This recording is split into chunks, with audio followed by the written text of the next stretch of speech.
1000 acre one जमीन विकासकांना देणार, वन विभागाची राखीव जमीन खासगी व्यक्तींना देण्याच्या निर्णयावर शिक्कामोर्तब झालाय। महसूल मंत्री चंद्रशेखर बावनकुळे यांनी एका निर्णयाद्वारे शिक्कामोर्तब केल्याची माहिती आहे। बावनकुळेंच्या निर्णयावर वनमंत्री गणेश नाईक यांनी मात्र आक्षेप घेतला अशी माहिती सूत्रांनी दिलेली आहे। तर जमीन खासगी विकासकाला देण्यावरून मनसेही आक्रमक झाली आहे। ठाण्यातील ग्रीन जमीन लाटण्याचा प्रयत्न होत असल्याचा आरोप अविनाश जाधवांचा आहे। तर संजय गांधी राष्ट्रीय उद्यानाला लागून असलेल्या जमिनीची ऑर्डर कशी येते हा सवाल अविनाश जाधव यांनी केला। शिवाय वन विभागाचं देखील म्हणणं यावर ऐकून घेणार असल्याचं बावनकुळे म्हणाले। कपिल शर्माची गाडी घेऊन ठाण्यात कोण फिरायचा, कुठला राजकीय नेता फिरायचा हे ठाण्याने शोधलं पाहिजे।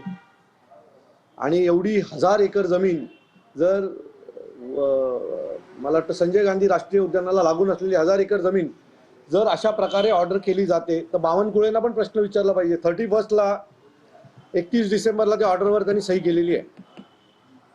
तर मला असं वाटतं की हा खूप मोठा भ्रष्टाचार आहे। त्यातली 1 इंचही जमीन आम्ही यांना घेऊन देणार नाही।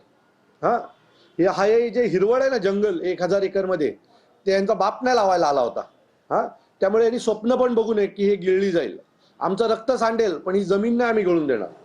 MRT कोर्टनी त्या खाजगी मालकाचं नाव आहे, खाजगी मालकच आहे, वन काढून टाकलं। मधल्या काळात ती केस हायकोर्टमध्ये गेली।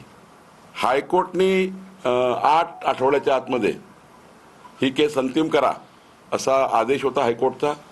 त्या आदेशाप्रमाणे माझ्याकडे केस चालली। जेव्हा महसूल मंत्री म्हणून कोर्ट म्हणून मी निकाल घेतो तेव्हा या खालच्या कोर्टाने जे काही निकाल दिले आहेत त्या निकालाच्या आधारावर मेरिट बघावं लागतं। परवा माझ्या लक्षात आलं की पार्टी ही फॉरेस्ट पाहिजे आणि त्यामुळं पुन्हा फॉरेस्टला पार्टी करतो आहे आणि पार्टीकडून फॉरेस्टचे म्हणणं ऐकून घेण्याचा विचार मी करणार आहे।